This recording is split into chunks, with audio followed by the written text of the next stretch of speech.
Problem 3 has to do with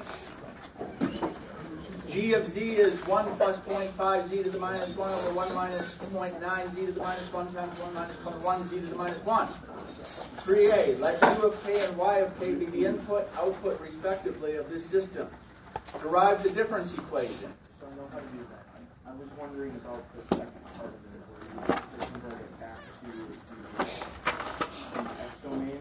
The only problem is... Excuse me? 3a? 3a2, the second Use part. your answer to compute and plot the system impulse response. Which you have to compute. You have, no, use your answer directly. Thank you for clarifying.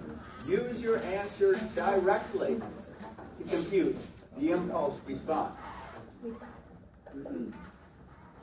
We went through this last time.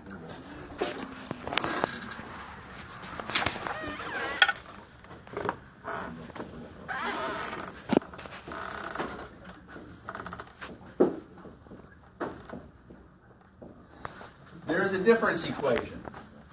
All right? What's the input? This is all in discrete time now. If the input is an impulse, what is it? Everything is discrete time. There is no continuous time. We proved that last time in class. It's alias reality is what it is. So, an impulse is this.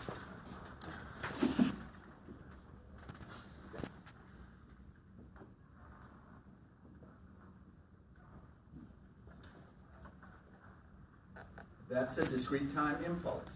Now, if we're trying to approximate continuous time, then we put a 1 over delta in front of it.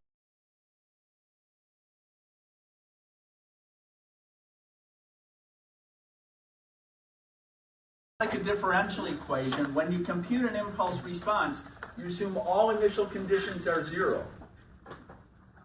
So this has how many initial conditions to get it going?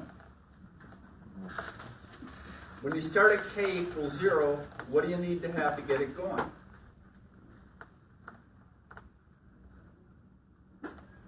When you set k equal to 0 and start computing this, what do you need? You need y sub minus 1. That's the initial condition. But with an impulse response, all initial conditions are 0. So then, here's how to compute the impulse response. With no mathematics, but arithmetic. What's y0?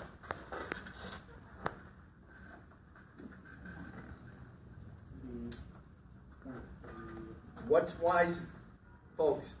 We can still have an in-class final exam if you want. When you set k equal to 0, what do you get? This is 0. What's this? U of 0. What is u of 0? What am I missing here, folks? No. What am I missing in our communication? There's a sequence of u's. I gave it to you. U of 0 is 1, u of 1 is 0, u of 2 is 0. This is not rocket science. You people know rocket science. So what's y0? 1. y0 is 0.3 times y minus 1, which is 0, plus 1. This is arithmetic, no algebra. So y0 is 1. What's y1?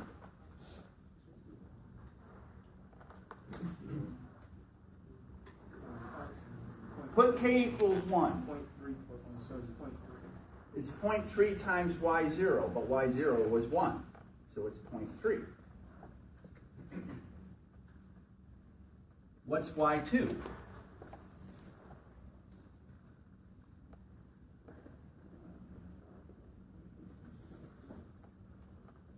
I have to stop here because I'm obviously missing something. We're not communicating. Maybe I just slipped through a wormhole, and what I'm seeing is hologram.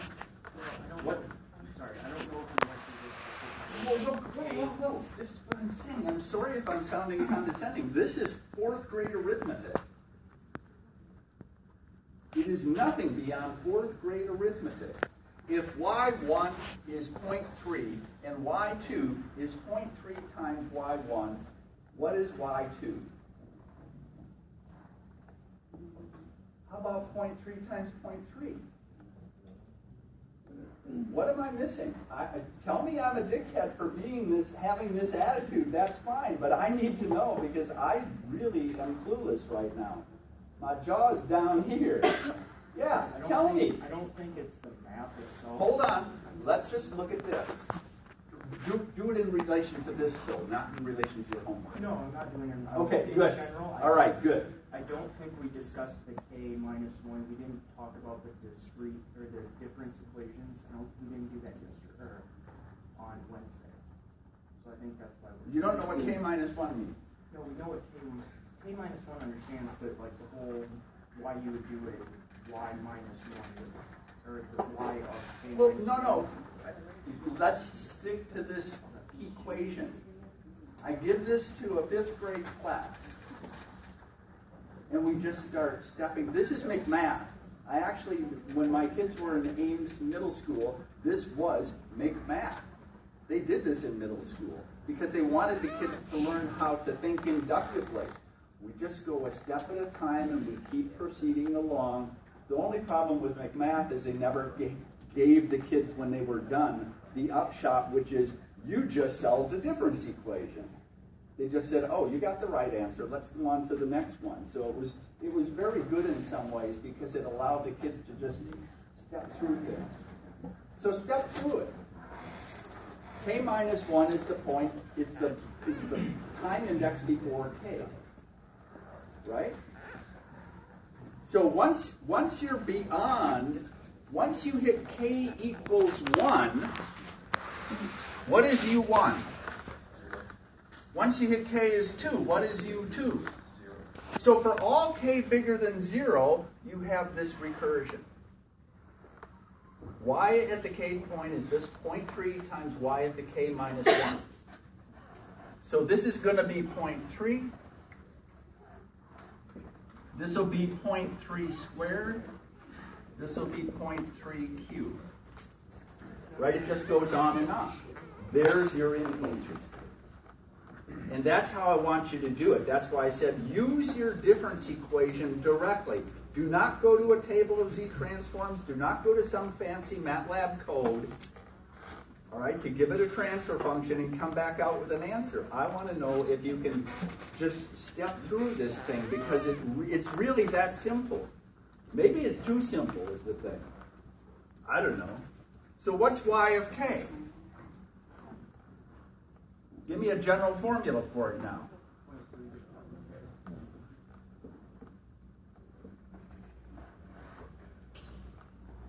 So then what would happen if you had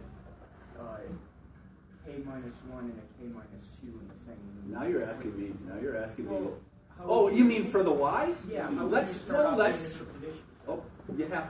It's a second order difference equation. It's a second order difference equation, and I intentionally said differential because you know that for a second order differential, you need 2 initial conditions. Just like it's for a second order difference, you need 2 initial conditions. So let's extend this to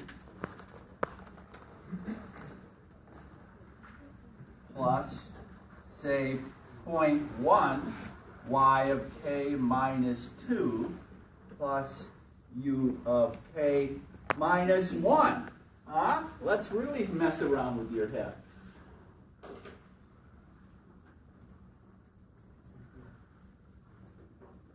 Start at the beginning.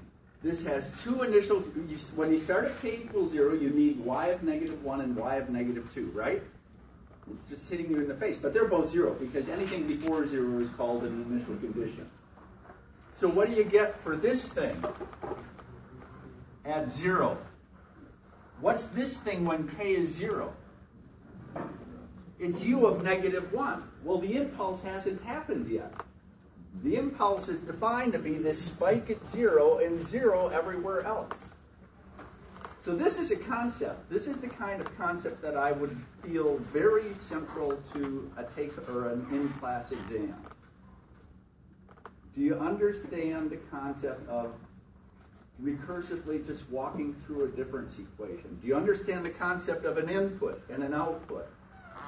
So what's y of 0 here? Just put in k equals 0. It's 0. Now let's put in y of 1. So I have y1, right, is 0.3y0. Well, that was 0. And the 0.1 y of -1, which is 0. But now what? I have u of 0. Right? U at 0 is now entered. When k is 1, this is 0. So what's y1? 1.